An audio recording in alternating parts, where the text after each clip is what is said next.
Welcome in, everyone, to the State 48 podcast. I'm your host, Lisa Matthews, bringing you all things AZ.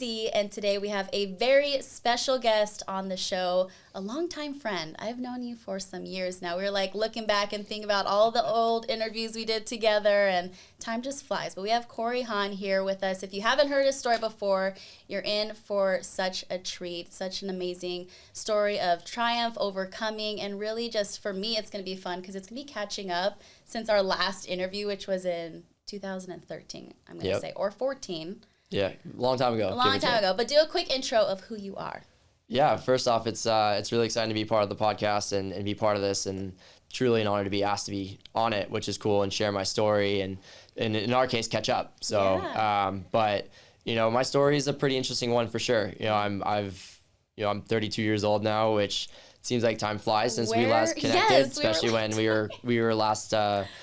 One of our interviews last time was when I was graduating college at ASU, but crazy. Yeah, the story is quite unique. You know, born and raised in Southern California and grew up a baseball player my entire life, which I think is the backbone to the story, and whatnot, but was very fortunate to have a lot of really cool baseball opportunities throughout my life, whether that was win a state championship with my high school team or win a gold medal with Team USA as an 18-year-old down in Venezuela, and be drafted by the San Diego Padres out of high school and whatnot. But one of the more special treats too, in addition to all those, was, you know, being able to come play baseball at Arizona State University, which everybody here knows the historic value of playing at ASU and being a baseball player, part of that program, which is one of the most talented and historic ones in the entire country. And it's amazing, and the backstory behind that, or at least the information to that, helps like build up to the suspense. But you know, my freshman year, at that point, I share those things because I was at like the absolute peak of my playing career and probably my life, if you could say that, as well as a 19-year-old who's accomplished, you know, a lot and been able to witness a lot of really cool things and opportunities. And in a moment, I went from being at the highest of my highs to the lowest of my lows. And really where that kind of turns into is, you know, our first series my freshman year. It was a Sunday afternoon baseball game, and I was on first base, and we performed a double steal where the guy at second was running to third and I was running to second. And when I slid into second, I unfortunately slid in head first and had a collision with the second baseman, which my head went directly straight into his knee. And in that moment, it resulted into what we learned to know as a burst fracture of your C5 vertebrae. But in the moment, I just remember laying on the ground, and next thing I know, I can't feel and I can't really move, and realizing that I'm in a bit of a predicament. And as I'm being tended to on the field and asked by paramedics and by my coaching staff and my father, who was in the stands surrounding me, you could see the worrying in their face and the worry in their voices. And not long after, I was taken to the hospital, where I was diagnosed with a burst fracture of my C5 vertebrae, where the bone was pinching my spinal cord, and I needed to go into immediate surgery, which resulted in a fusion of my vertebrae from C4 to C6, and woke up the following day told that I have suffered what we call a spinal cord injury and rendered a quadriplegic, which for layman's terms meant that I wasn't going to be able to walk again. Wow. I love how you say that was the backbone of what your story is, because we're going to start here, obviously, with the beginnings of, you know, truly like the injury part of this, but it's not your full story, right? Yeah, it's not, and we're going to really... It's certainly just the beginning. Yeah. Which is amazing to say, given the fact that like it is such a pivotal moment in my life that essentially not just altered mine, but my entire family's. Yeah. Well, I love too, just knowing you throughout the years, like you don't make it only about the injury. Like you have so many different facets, passions, things that you've gotten into. Obviously it's the backbone, because now everything that you do is in service to even like your Project 34, which we'll get into, but everything leading up to that point, you believed you were going to go on and play baseball for the rest of your life, but now you're still infusing that in different ways, which is really awesome to see. So I just love your story. I commend you for just how you've overcome throughout the years, watch you graduate, land your dream job with the Arizona Diamondbacks. And so I'm excited for everyone to hear more of that as we get into. to kind of switch things up, because I know the listeners are probably like on the edge of their seats, like what happens next? I do want them to get to know you, Cory, a little bit more, because you are more than the injury, I believe. And we have some fun questions for you. Yeah, let's before do it. we dive deep into all of We're this. definitely just at the surface. Because you know me, I'm emotional over here, but I don't want to start crying already. But let's get into some quick questions that I like to ask my guests. Yeah. And we'll go from there. So this one's an easy one, I guess. I think I can answer for everyone and for you. But when I was younger, I wanted to be, and you have to fill in the blank. Yeah, I wanted to be a Major League Baseball player, Boom. but not just a Major League Baseball player, but one of the best of the best. And the trajectory was winning, Team USA at 18. Can you talk about that roster you were a part of? I was looking back at that. I'm like, holy smokes. It's a humble brag. I feel like I should preface this with that we're the first Team USA team to eclipse $1 billion in salary compensation. Wow. And I like to feel like I contributed the last 1% of that. Take every bit. So I like to feel like my salary is what pushed them over the edge. Exactly. But no, I was really fortunate to, not just fortunate to represent our country and wear the USA across your chest, which until you actually do that, you kind of have an idea of what it feels like, but until you actually do it, you don't truly understand the magnitude of what this feels like every time you suit up. And, we were fortunate enough to put together quite a remarkable team, a team that consisted of, in my opinion, not just some of my best friends, but future Hall of Famers. You're looking at Bryce Harper, Manny Machado, Kevin Gausman, Jameson Taillon. I mean, it's pretty remarkable. That's just to name a few. You're looking at like over a dozen big leaguers. Everybody from like these high end superstars to Nick Castellanos, to Tony Walters, and it just goes on. Kyle Ryan, Robbie Ray, former D-back Robbie Ray. D-back. It's just amazing. You see these guys, and if you want the time and the energy, go do it. You guys should go look up this roster and then go see what their career earnings are like. I did, and I was like, you'll understand what I meant by we eclipsed $1 billion and how I think I pushed us over the edge on this. But very fortunate to not just be playing with a group of amazingly talented players, but players that I still consider some of my closest friends, which just shows you not only the magnitude of playing for Team USA, but how close-knit we were as a group. Absolutely. Okay, next question, and I think I probably got a good taste of this before we started rolling. I have to guess your favorite hobby is? Yeah, that's actually unique. I wouldn't say I'm like a big hobby guy, but I definitely enjoy my coffee, as we talked to you about. Very specifically. Yeah, I'm not ashamed to say it, but I'm an iced vanilla latte guy. I don't need it too sweet. I need extra ice, but you give me a good espresso and then a nice latte, and I'm pretty happy. But from a hobby perspective, I don't necessarily say I have a ton of them that I'm religious to. I like to, I more look myself as someone who's very curious about the world and experiences. And so I would say that's probably more so what I like to enjoy when I'm not working or spending specific time doing certain things. And so I do like to enjoy the world the best I can. I like to try a lot of different food places. I'm a big foodie, stuff like that. So I'm not your typical, like, I go out and play pickleball or I golf or things of the sorts, but you could definitely find me trying to find the next hot restaurant or a good cup of coffee with quality time with friends and family. I was going to say, too, you're so busy, you need that coffee just to keep going. Like, I do. You sound like you have a lot on your plate. I do. I think I can survive without the energy kicks, but I think for those who relate to enjoying a nice cup of coffee, like there's just something about the way it sets your morning up hopefully for success. So. There we go. And very strategic, you guys, about his cup of coffee, I found out. So are you one cup a day? Are you multiple cups? No, of coffee I'm a one cup, 16 ounces of coffee. I'm good one to and go. done. Does it take you a while? Like, do you sip through the day? Not really, no. I think part of that is that like I'm also very particular about the ice, in the sense that like if the ice starts to melt, it starts to just water down everything, and I try to get through my coffee before the ice takes its part. Then I get the icks. I'm like, I'm trying to finish it, but I don't want to finish it at this point. Okay, something that would surprise you about me is? I think for me, something that would probably be surprising is just probably how much I thrive within the chaos of life. For as much as I probably have going on, I enjoy and I think I'm at my best when things are chaotic and I have a lot of responsibility and or my calendar's quite full. I feel like I find myself, if I have nothing to do, I get a bit stir crazy and anxious. And so I tend to enjoy a full plate. So your quote would be embrace the chaos. That's a D-back thing. That's a 2023 D-back That's right. playoff But vibe, which, hey, we... maybe they stole from you. Yeah, I think as we dive into this further, they'll understand the ties to the D-backs for sure. They will understand.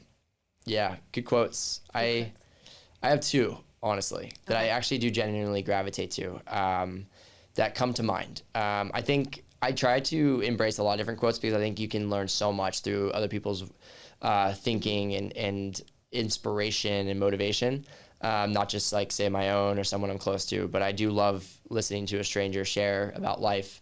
But there's two. The first one that I think is very indicative of my own personal life is the saying that the same boiling water that softens the potato hardens the egg. And what I love about that is it truly exemplifies that it's not the circumstances that dictate who you are, but what you're made of. And I think that's extremely powerful and very relative to my journey and my career as what I've gone through, especially as someone who's suffered a spinal cord injury. And I can share a lot of the detail to that as we kind of move forward with this. But that quote tends to really hit home for me because it's very simple, but it's also very effective into understanding that it's what we're made of that allows us to do what we do in life or push or how far we get. And it reminds you that the ball is always in your court, no matter when you might think it might not be, or you think the odds are against you. You still have so much internal motivation within you to push forward. So that quote definitely sticks out. And then there was one other that I've latched onto since I was, I would say probably a young teenager, and I applied it a lot to my baseball career, but it's been able to translate over to my my life now. But it's a quote about being successful, and the quote goes, to be successful, you have to have two things. First, it's concrete goals, and then second, a burning desire to achieve those goals. And that became really powerful for me in compartmentalizing how I approach what my goals might have been in my life and my career, and understanding that the first thing you have to be able to do is identify not just like fluid goals, but stuff very concrete. And what that allowed me to do was really not look at stuff in a very macro level, but very micro level of what goals truly matter to me or how I wanted to charge through them and set them up, strategically throughout life. And then the second piece of that was like, it's great. I think we wake up every day and we all sit there and go, I have this goal to achieve this or to be successful at that. But the second piece of that, and the most important piece, is you have to have this internal burning desire to achieve your goals. If you don't have that, it's going to be very difficult for you to check off those boxes. And I love that it's displayed that way, to where it's just two-pronged, where you have to establish A, and then you have to be able to put in the effort, put in the energy, and have that internal belief that you can get there. If you don't have that, you'll just stare at a list of goals and you'll never see a checkbox filled.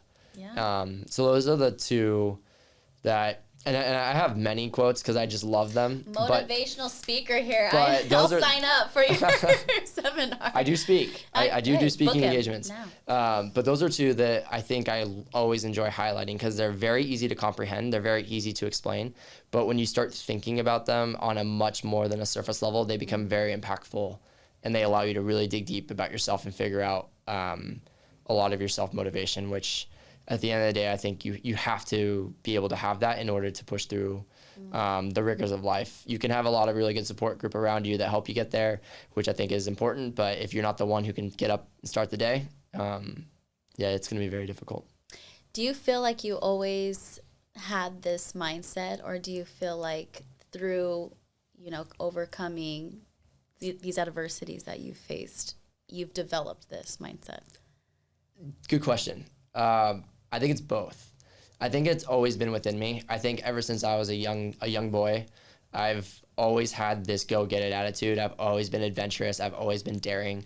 I hear stories from my parents all the time about, if they turn their head away from me from a second, they'd see me out running on a wall as a little kid, or chasing the dog around the yard on a wall, or Sounds like my children. I'm like, oh. Or like peeking out and seeing me doing backflips into the pool. God. Or I've always been very daring, and I've always been very adventurous in regards to my life. And where I think that comes from when I was a young kid was just this desire to always push myself to be the best I can be. I never really viewed things as like, I want to be better than you, or I want to be better than person X or Y. I always just felt that it was my responsibility to be the best person I can be, or be the best player I can be, and then put my best versus everybody else's best.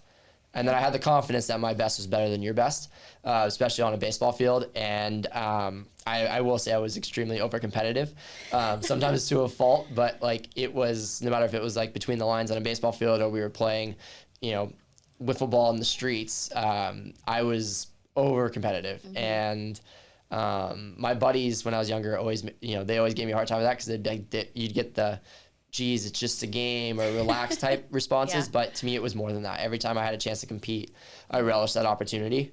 And I think that was always just ingrained in me. My parents taught me at a very young age that you want something, you got to go get after and get it. You can't sit and let it come to you. You have to push forward. You have to be willing to go to great lengths to get to where you want to get to. And they told me that from the very beginning. And then on top of that, like the effort and the work ethic, like you had to, I wasn't the biggest person. My parents aren't the biggest people. So like as a kid, I was always playing with people that were, physically bigger than me. And you could see that translating to performance, but I always knew that they didn't have the drive I had, or I was going to outwork you, and that I trusted my abilities. And when you have that, when I had that work ethic coupled with some natural gifts, you see how it translates. And then eventually you see me pass by people, and I'm like, yeah, you got it. But I think there were so many things that I had to overcome just naturally, which we all do, but I recognized it early. So I think I was ingrained in it. Now, where I think it got magnified even further, or taken to another level, is through the journey I've gone through today, or at least since 2011, where I've had more than ever had to dig deep. I've more than ever had to believe in myself, and more than ever had to set goals and understand that setting goals isn't just this, I'm going to get there in 2 months because everybody says so. Mm-hmm. It was wrapping your head around this idea that setting goals is important. Also understanding you don't exactly have a time frame when you're going to get them is equally as important, and that's okay. Mm-hmm. And I think a good example of that is, and this will dive into a little bit of like what quadriplegic life looks like, but you lose a bit of your physical operation of your hands and your legs, and your balance and your trunk. So essentially, like, 75 to 80% of my body doesn't function or feel the way a normal human body would. So you can imagine like the simplest of tasks of holding a toothbrush and brushing your teeth could be. Mm-hmm. And I remember when I was in inpatient rehab, it took me roughly probably 25 to 30 days to figure out how to brush my teeth again. Now, I share that example because the goal is brush your teeth. Mm. The grind is figure out how to brush your teeth. But there was no playbook that says, hey, if you do this, you're going to figure it out by day 25. It was do this every day and you may get there, you may not. But like, if you want this goal, you got to push for it. Mm. And it comes back to also accepting that failure exists. For 24 days, I failed. And I didn't get that. I didn't get to that point. And instead of giving up or quitting on that goal or that desire, I just kept pushing forward. And next thing you know, like day 25, you hear a basically like a hell yeah come from the bathroom. Oh. And my OT runs in and they see me brushing my teeth. And yes, there's toothpaste probably everywhere. I'm making a mess, but I accomplished it. And I share a little bit of insight into that, and we'll certainly dive deeper as we move through this. But I share insight to that because it just relays that now more than ever I've understood that you got to set goals and you got to have that burning desire to push forward to it, and then you have to understand what you're made of, and that those are the important pieces, not the circumstances, because you don't know when you're going to get to that goal. But if you don't start, or you don't try, or you don't push yourself to your limits every day, you're never going to get there. That is so good. Oh my gosh. I think that what completely exemplifies, or what I've found to know about you, that competitive edge and just like going after things. One, the story of, after your injury and you wake up in the hospital and your coach tells you, by the way, you were safe. Yeah, well, so I'll revert back to that. That story is accurate. But I wasn't in the hospital yet. Okay. So the story behind this was when I was laying on the field motionless and I couldn't move. As I was getting my jersey ripped open by paramedics and my neck stabilized and all these things, the only thing I focused on at the time was like whether or not I was out or safe. So it was on the field Yeah. that you said, oh Yes. my gosh. And so I could see Even more you. I could see the panic and I can understand it, and I was freaking out myself a bit. But the one thing I wanted to know is like, was I safe or out? And because I asked, when this happens, you don't know really, you lose where your body is in space. And I was like, where am I? And my coach was like, you're on the base. And I was like, well, am I out or safe? And he goes, you were safe. And my response, which turned out to be a nice statement, a rally cry, was, damn right, I'm safe. And That's a shirt. it is. That's It a has shirt been. with State 48, by the way. Yeah, you guys have my contact info. We can make this happen. But we can make this happen. It became a rallying cry with the group. It became a wristband, and it became a statement that exemplifies at least like the way I am. That damn right, I'm safe, and that became part of who I am as a person.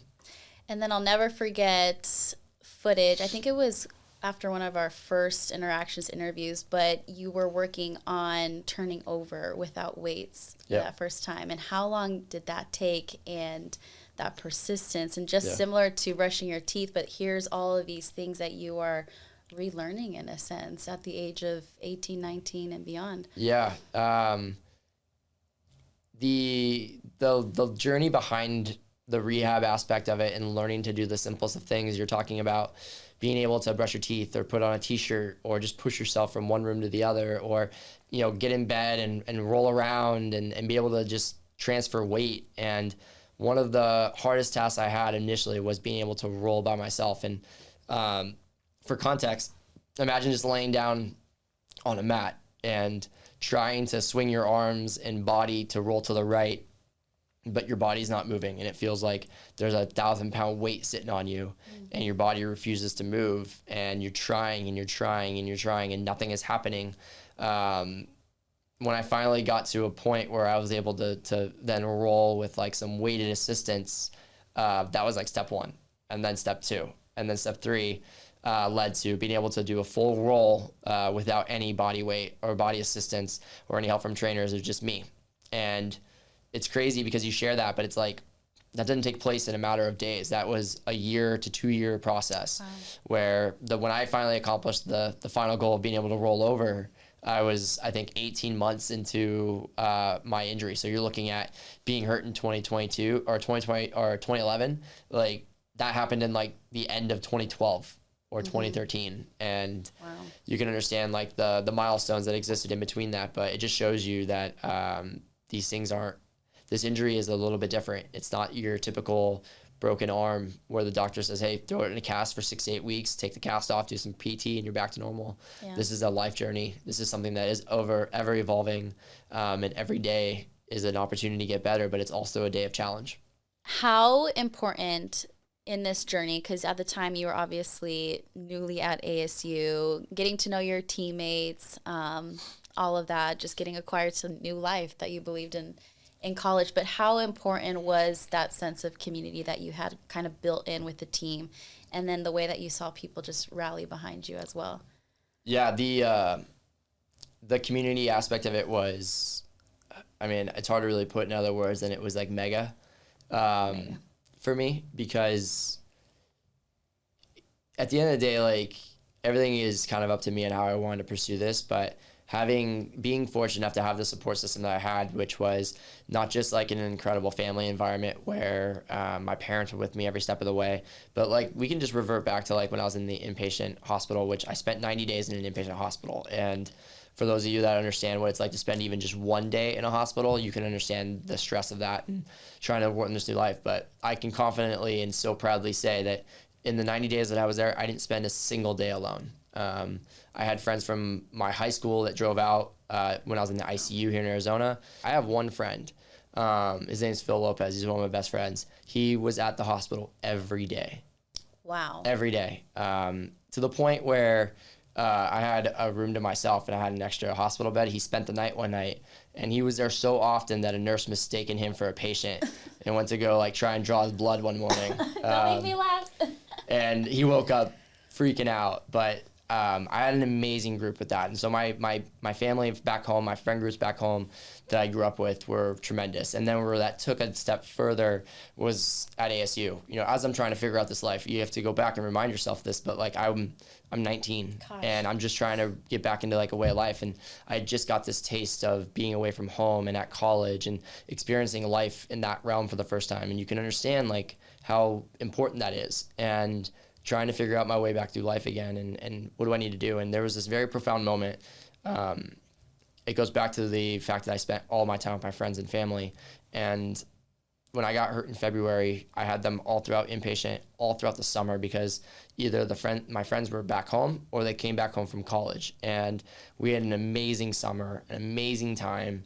And then August rolled around, and one by one, they all started to disappear and disappear and disappear. And it dawned on me, I'm like, yeah, like life isn't stopping for me. Like they're back at school, they're back doing their thing. Like this was a great run, but they had to go back and do their thing. And that became pretty clear to me fast that I realized I had two options. I could either sit here in my parents' house all day long and sulk, or just not really charge through life anymore. And honestly, people probably wouldn't have faulted me for that. Like given what I just went through, they'd be like, yeah, you understand that. Yeah, we get it. Or I had this other option, which was option 2, which was get myself into life and charge life myself and not let this hold me back, because this is not something I want to experience or enjoy. And when I figured that out, I just realized how clear cut option 2 was. And it's like, I'm hopping along for the ride. I'm not letting this thing drop me back. And when I was able to understand that and process that and accept that, came phase 2, which was get back to school and get your degree. And push through that and make that your next goal and challenge. Mm-hmm. And that's where the ASU community came in an amazing way. They never lost touch with me. The baseball program always was there for me every day. I even to the point where like one of my best friends, Trevor Williams, would come visit me in rehab during the summer when he was back from summer ball. And I remember these guys, him, my buddy James McDonald, and my buddy Casey Kaufman, they found a house in Tempe that was accessible. And they said, hey, we found a 4-bedroom house. We all want to live together. We're saving the master bedroom for you from when you're ready to come back. Wow. And I didn't start school right away, but I finally convinced my parents that a year later that I can go back for the second semester and give it a try. We had an understanding that when I came back to ASU, if it didn't work, we would call it quits. We'd go back to California and I'd finish my degree in California close to home, but we were at least going to give it a try. And what turned into this like 2 to 3 week trial turned into a 3-year endeavor where I was finishing up my degree at ASU. But between that period, the ASU community, the baseball specific community, was what got me there. Like, yeah, I had to wake up every day and go to class, and I had to wake up every day and go to rehab and push myself to my limits and really understand that it's up to me. The ball's in my court. But when you have this amazing village behind you, this amazing support system that is from every walk of life pushing with you, you start to understand that every day that I woke up and every day that I chose to get better, I wasn't just getting better for myself. I was getting better, or I was pushing myself to my limits every single day for those who support me. And you realize that, and it's like, it makes that process, it makes that determination so much stronger, knowing that I'm not alone in this battle. And, you know, when it came to the faculty and the staff, it helped me with my education, or the ASU baseball program and Tim Esme, who turned me into a student coach and allowed me to be part of the team. I kept my locker number, I kept my jersey number. I was at every home game, every practice. I was part of the team, and I wasn't just there symbolically or ceremonially. I was there to help. I was asked to be a coach. I was asked to be a teammate and be part of that group. And to this day, it's some of the most special moments of my life that have set me up to where I'm at now. Yeah. So that community, I can't tell you how thankful I am for them. I'm internally grateful and forever part of me. Yeah. Wow. That's a Sun Devil story right there. I mean, I know I'm a little biased here, but I think we all are. Yeah, a little bit. Yeah. No, he's like. I don't have any exact. But you love I just want this to be known. He's wearing maroon. Yeah, he's wearing maroon, and we did throw this in your little bundle, so you're getting a little. And we also just happen to partner with the other universities in Arizona. We have great as well. universities. I'm sorry, but your host is a Sun Devil. Yeah. No, but I and think your guest is a Sun Devil. Yes, exactly. So. Hey, go Devils! Go Devils. There we go. I remember just watching a lot, like when you were going through, memory lane with ASU. Like I remember some of the games and like them honoring you. But like you said, it wasn't just like a ceremonial thing here. It was you were in the trenches with the team. What aspects of that journey do you think you carried into now your role, or what did you learn from like a coaching perspective or like a scouting? Because you had to switch your mindset from player to now really helping the team win in a different way. Yeah. So how much of that do you carry on to now your role with the Arizona Diamondbacks? Yeah, it's fascinating to think through that because it is taken time to truly process being able to look at the game through a different lens. I will admit that when I first came back to watching the game, it was quite painful to do it.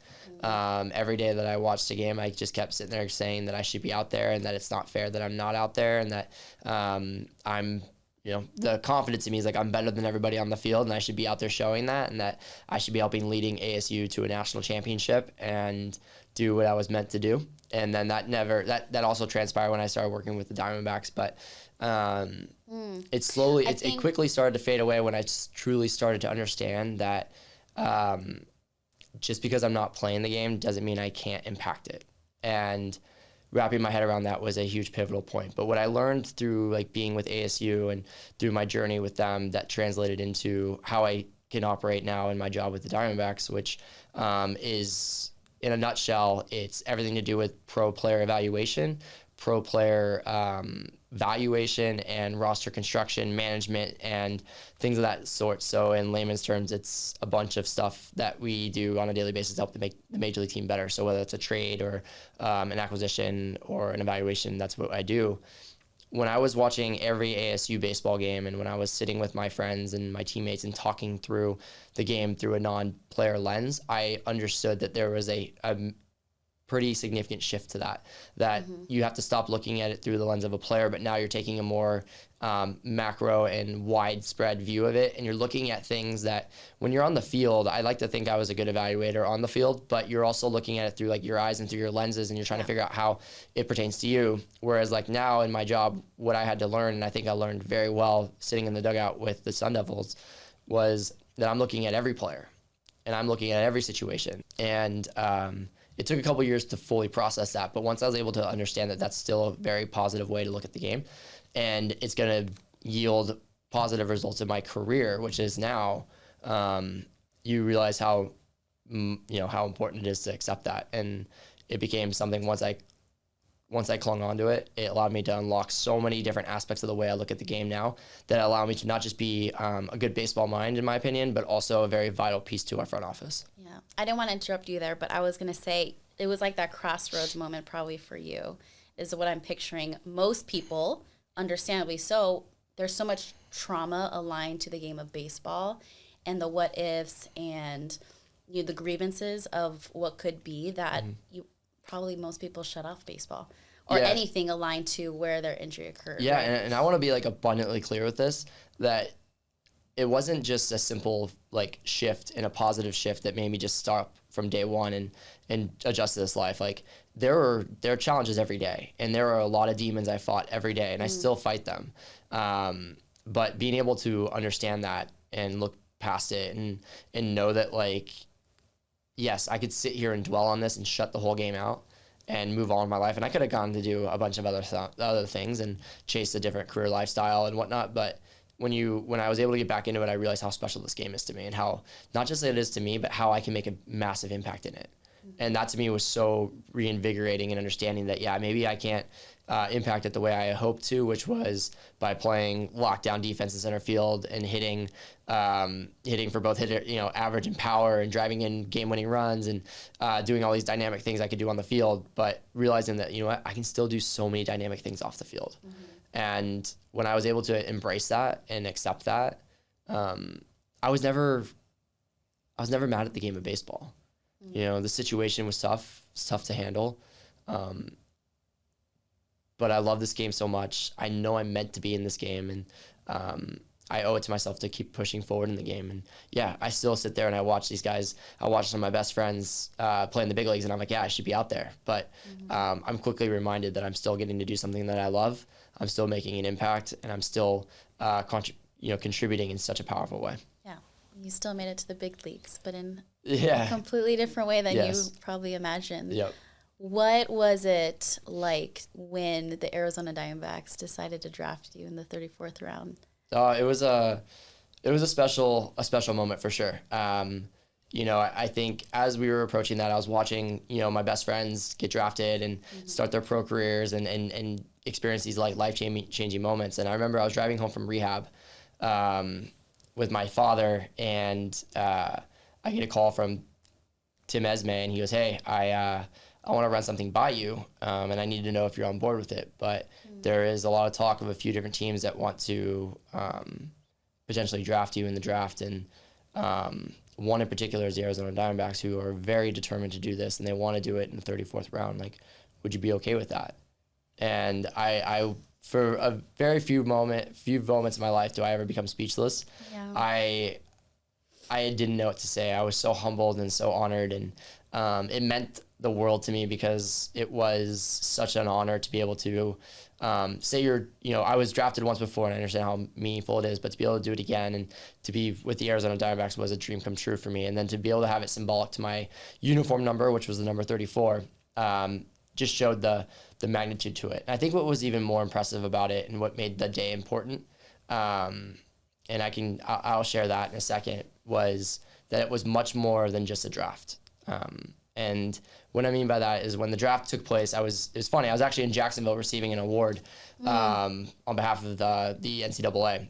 And I'm pacing around day 3 of the draft, and I'm in the airport, and I get a phone call from the Diamondbacks, and it's their area scout, Doyle Wilson, and he said, "Hey, I think we're going to do it right here. Just be ready." And then I get a call from Ray Montgomery, their scouting director at the time, and he just hopped on the phone and he said, "Hey man, we're going to take you with the 34th pick here, so just be ready." So I'm literally waiting to board a flight, and they're looking at me like, "Yo, you need to get on this flight." And I'm like, "I'm not doing it. Not yet." What? And I was Hold like, I need 5 minutes. Oh and we heard my name called on the announcement, and 2 minutes later, Derek Hall's calling me saying, "Hey, Cory, congratulations. We just selected you in the 34th round." And I started breaking down in tears, and I'm beaming with excitement, and my parents are getting emotional, and I couldn't get emotional. I couldn't thank them enough. And then I was like, I gotta get on this flight so I can get back to Arizona, and hopped on a flight. But it was such an amazing thing. But I think what I alluded to, and which is the most powerful piece, is like this wasn't just a symbolic draft to be selected in the 34th round and then move on. Like it was we want to draft you and bring you part of this organization, but we want you to be part of our front office. We want you to have a job here. And when you're ready, it's here for you. And that being able to be told that, be able to see that like this team saw a ton of value that I could still bring to an organization was so meaningful to me. And it just makes the selection that much more memorable and important to me, because it wasn't just this, "Here you go, congratulations, good luck." It was, "Here you go, here's a job offer. We're putting you to work because we think you can make a difference."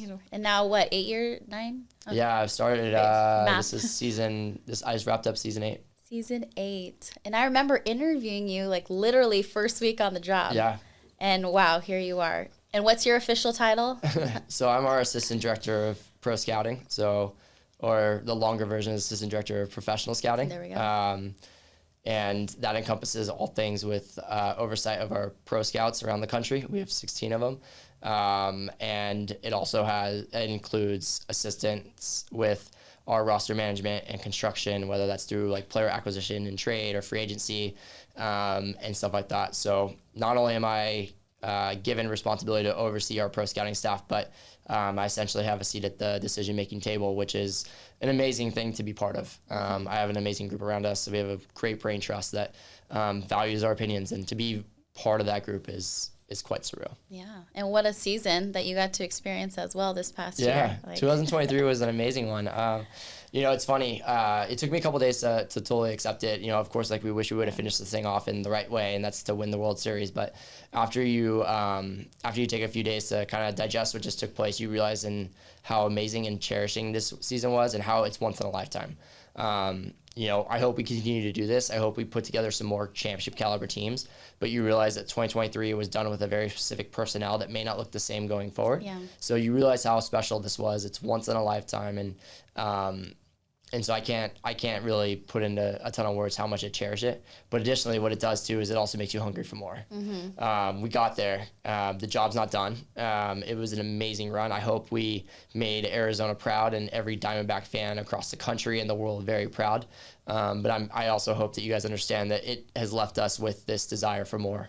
And we're going to keep pushing the envelope forward to get over the top. The fans are hungry for more too. Let me say. It's one thing to get there, and don't get me wrong, it's very special because getting to the World Series is quite the feat.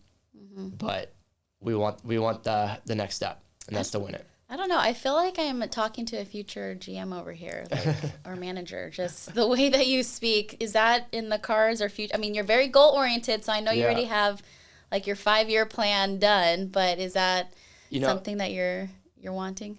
I think it's something that I always think about. And I think I would love if eventually in my career I'm given an opportunity to be a leader of a baseball operations department, and more importantly, try to put together a winning organization from that position.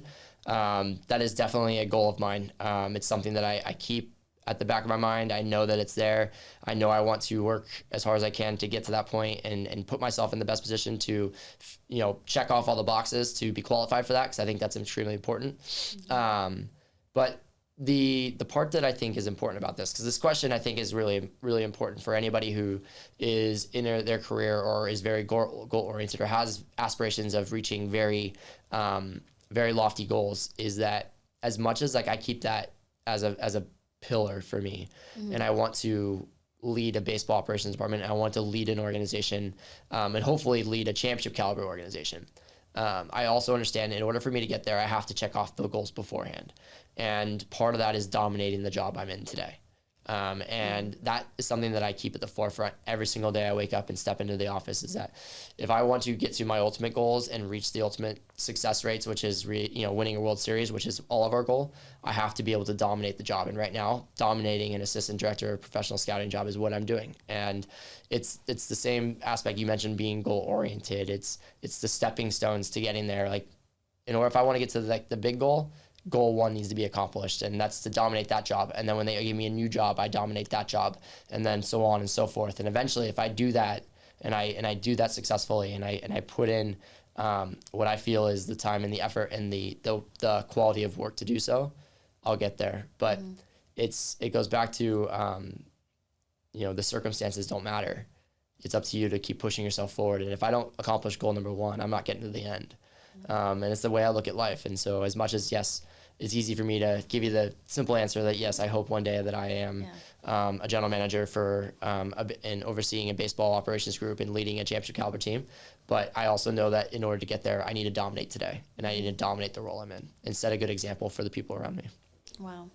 Well, in the midst of dominating your role and everything you're doing with the Arizona Diamondbacks, you also have Project 34, which we've also partnered with here at State 48. So can you tell us a little bit more about that? And you have some things coming up, too, that we can plug the audience with. Yeah, so Project 34 is a nonprofit foundation that we launched back in 2018 that it has one simple mission, or its one overarching goal, is to positively impact the lives of those and families who are living with a spinal cord injury.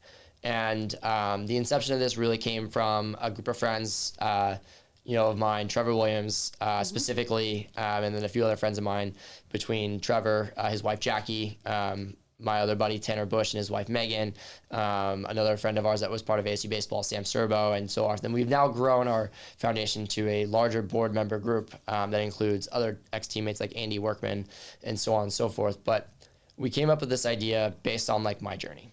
And, we talked about this a little bit earlier in the pod, that I have this amazing support group. And at the end of the day, yes, the ball's in my court and I have to push myself to get better and and capitalize on what I have in front of me, but you need a support system. And it definitely takes a village, especially with a spinal cord injury. And when I was going through my rehab process in the hospital, in rehab facilities, it became abundantly clear that I'm very fortunate to have the support system I had that allowed me to go back and get my degree, that allowed me to learn how to drive again, that allowed me to have independence again, that has allowed me now to live on my own again and charge through life the way I do and have this ability to find fulfillment in my life. It became very clear that I'm in the minority here, that so many people out there don't have the resources, they don't have the support group to help them just get out of bed or help them go to rehab. And when you realize this, you put in perspective, there's a huge community here for us to help. And we hatched this idea over dinner that we wanted to launch this nonprofit foundation that focus was on raising funds for people with spinal cord injuries to help them with their medical costs, their medical bills, medical supplies, medical equipment, like, just finding someone to get the proper wheelchair that fits them. They're sitting in this thing every day. You want to find something that fits them and is optimal for them. Helping people pay for their therapy and their rehab facilities, whole modifications to help with independence. We do it all. We cover the whole spectrum within the spinal cord injury community, and it's been an amazing ride. We've given, at this stage now, we're a little over 5 years in, going on year 6. We've given out over $250,000 worth of grants. Wow. We've helped over 100 individuals live a fulfilling life, and that's what we feel we wanted to be part of. We wanted to build this community so that every individual that we help understands that they're not alone and that they have us as their support group, so that at the end of the day, like, they have the opportunity to go chase down their dreams. And my journey, my career, my life is why we do that, because I've been given amazing opportunities to go out, and I have to be the one who goes out and pursues them, but I'm able to do that because of the people around me. I'm able to have this fulfilling life because of that. And it's only right that we can do what we can if we have this platform to help others, because whether it's you, it's me, or any individual who has any sort of thing going on in life, there should be no reason why they don't get to chase their dreams the way they want to. And unfortunately, we see that very often in this world, that, like, not a lot of people have the resources or the opportunities or the support groups to do it. And if we can help this community specifically, help the spinal cord injury community every chance we can, it's a no-brainer for us. And so it's been an amazing run so far. We're only growing. We're only getting better. It's actually pretty fun to share, but our rate of return on grant applicants has been amazing from, like, year 1 to now. We went from receiving like 8 grants in a calendar year to where now we have 4 grant periods that we review over 50 grants per period. So you're looking at, now we're receiving at least 200 plus grant applications every single year.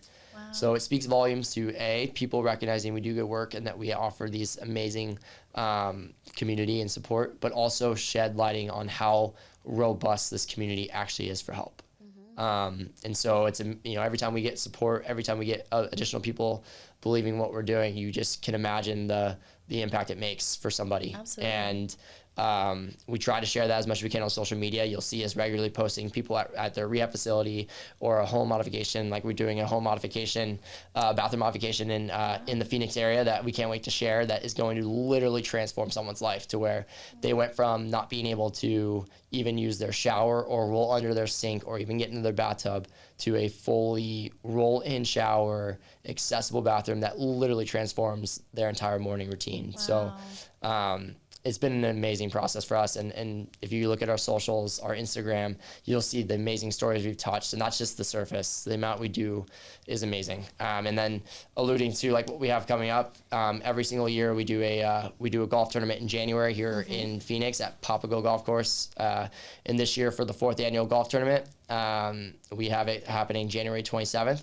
We're almost completely sold out, which is amazing. And we sell out really fast. We've been live for about a week with registration, and to see the fact that we almost sell out this fast is amazing. But we could always use more sponsors. We could always use more support, because every dollar that we raise goes back to every individual. And I think that's one of the most proud things we say, is that our board member group is of 11 people, and every dollar we raise goes back to every individual. So you can imagine how impactful that is. I get really emotional thinking about this. I get really emotional, and I could talk for days about what we do, because it's amazing. I love being able to share, like, my own triumphs and my own goals and my own successes and failures in life. But this is probably the most amazing thing I get to share, is that we've You just lit up. We've started this incredible foundation that's only getting better. And when you see the work actually take place and you see what happens when you provide someone a grant, something as simple as 3 months of rehab, it's mind-blowing how emotional you get because you just changed someone's life. And I think like the part that I think I'm most proud of is, and I know we as a group are most proud of, is we're not just this foundation that approves a grant, supplies them with the needs of the money, and then move on. We've built this community so that every individual has this resource within Project 34 to connect. So think of it as like, lack for a better example, Reddit, right? Like this fun community. Think of it as like we have this now support group that we've built to where every individual we help and their families, they can connect with us, they can connect with other individuals and families with spinal cord injuries, and they can talk, they have allies now. And so we aren't just this foundation handing out grants. We are this foundation that's built this incredible community that we're only growing. I was going to say, I mean, I know you're passionate about baseball, what you do at the Arizona Diamondbacks, but you talking about this, you can truly, like, you lit up. And you made me emotional, kind of just like thinking about how many people are impacted, and it's truly putting, you know, the pain to purpose. Yeah. You know, truly. It just means more when you realize that we're all capable of greatness. Every single one of us. It's all within us. We obviously, it's up to us to push forward with that, to find the motivation and determination and the belief in yourself to do it. But every single person is capable of doing something great. And for no reason should the reason why they don't be something out of their control. If it's up to them and they don't want to do it, that's their call. But it should never be because they suffered a traumatic injury like a spinal cord injury and they can't push forward. I'm living proof that you can. And there's many people out there just like me that are living proof of dominating life. And when you can help that person get there, it makes you along for the ride, and it makes what you do pretty special. Well, either we're going to see you a manager, GM, on the news, ESPN, or a motivational speaker speaking to like thousands, or both. We can have both. We could probably mix it all in. Politician, you name it, you're hired. Your story is amazing, but the way that you carry yourself too Thank you. is unforgettable. And let's not make another 10 years of seeing each other. We won't. I do want to add something. You know, just like a little bit, if I can have the mic for just a couple of minutes with, you know, into my life and my journey. You know, I've shared a lot today, and I've shared a lot of the details, but I want to go a bit further into, you know, you hear a lot of words like determination and goal-oriented and perseverance and just this willingness to succeed. But what I want to highlight more than ever is failure. I want to share with the audience, and I want to share with anybody who's listening, that failure is part of life. Adversity, all of it, however you want to phrase it, is part of life. And I've learned, and I share with everybody, that it's not the adversity and it's not the failure that define who you are. It's how you get back up and handle the adversity. And shedding light into my life, I gave you guys the example of like brushing my teeth, right? And it took 25 to 30 days. It took me 40 days to learn how to put my shirt on. It took me 2 years to learn how to drive. It took me, you know, many, many months to learn how to just be able to use a fork or hold a cheeseburger by myself. And now the first time I did that cheeseburger tasted amazing. I never could let it go. But what I want to share is that don't be afraid of the failure. Don't be afraid of the unknown. Don't be afraid to not know when you're going to accomplish your goal, because at the end of the day, it doesn't really matter. If you keep waking up every day and push yourself to your limits, you're going to get there. And I promise you that, because you look at this stuff, and I alluded to it with brushing my teeth, but like 40 days, can you imagine failing for 39 days before I learned how to put my t-shirt on? Simple t-shirt.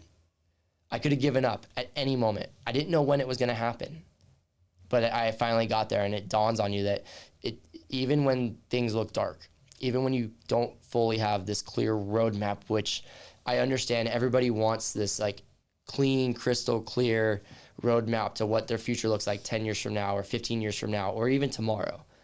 Don't be afraid when it's not that clear. Don't be afraid to take the next step forward and push yourself.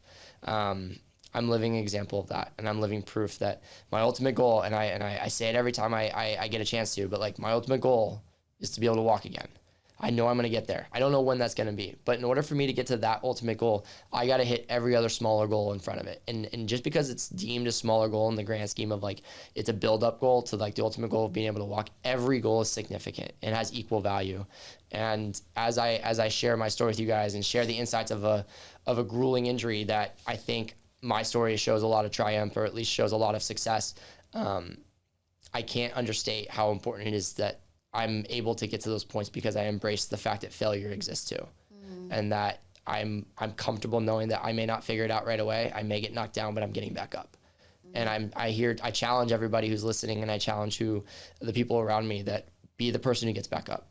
Don't be the person that stops. Don't be the person that gives up, because every one of us is capable of doing amazing things, however you want to see that. And we're able to fulfill amazing lives, but we don't do that if we don't get back up. And you have me as your support. You have amazing people around you as support, that as we challenge ourselves through life, hop on for the ride. I do want to say that there's no doubt in my mind that you will walk again, just by the person that you are and the way that you portray yourself. And most importantly, the mindset. And that failure aspect is one thing, myself included, and a lot of people can probably relate to. The fear of that is what stops them from pursuing the smallest things. But when you put into perspective of brushing your teeth, putting your shirt on, just like the day-to-day things that we take for granted, it's amazing. Yeah, it allows you to put into context that every goal is worth celebrating. Every goal is worth being proud of, despite how big or small it is. Because for 99% of the world, putting on a t-shirt is a mind-numbing task that takes zero effort. And for the 1% that it takes monumental effort, you learn to be very appreciative of what you have and not what you don't have. Because I'm also living proof of that. 75% of my body doesn't work. But I'm still, the 25% that does and whatnot, I have made the most of. And you're looking at someone who is living their dream, working their dream job, charging through life, and enjoying every minute of it, while understanding there's much more to go. And be willing to impact your community in a positive way. Period. Oh, well, I can't wait to continue to watch your story unfold. And Ed Milet, if you are listening, because he's a listener of our show, you need to book this guy. Everyone does, just because your story needs to be heard over and over and over again. But it's such a joy, and I know for Nick sitting behind here as well, like, we get to view this now and watch everything unfold and watch you continue to shine and accomplish everything you want. Thank you. So we are so grateful for this time with you. Yep. Truly inspiring, man. Thank you. I appreciate you guys having me on. Mutual respect, mutual love. What you guys are doing, it's funny. Like, you look back at this, right? Like, just look back like 6-7 years ago, you guys were t-shirt brand, t-shirt company. Yeah, we got an opportunity to, dress some rally backs at a baseball game. Yeah, too, and now you look at and what State 48 is doing. It's much more than shirts. You guys are changing lives with what you guys do in the community. You guys are changing lives with the foundation that you guys have launched. You guys are changing lives with this podcast and being able to bring amazing guests on. It's so fun to watch what you guys are able to do here, because you look at where you guys started and where you guys are at now. You guys are killing it. And, our Arizona and this region specifically is a much better region for having you guys in it. So wow. Well, I can't greatly take that appreciate credit. That. But Yeah, you can take some, Lisa. Absolutely. I'll take a little bit. I'll take a little bit of that credit. But again, we greatly you appreciate so that. Yes. Seriously. Yep. All right. Well, everyone watching, you got to rewatch this again and again and again. But until then, we'll see you next week.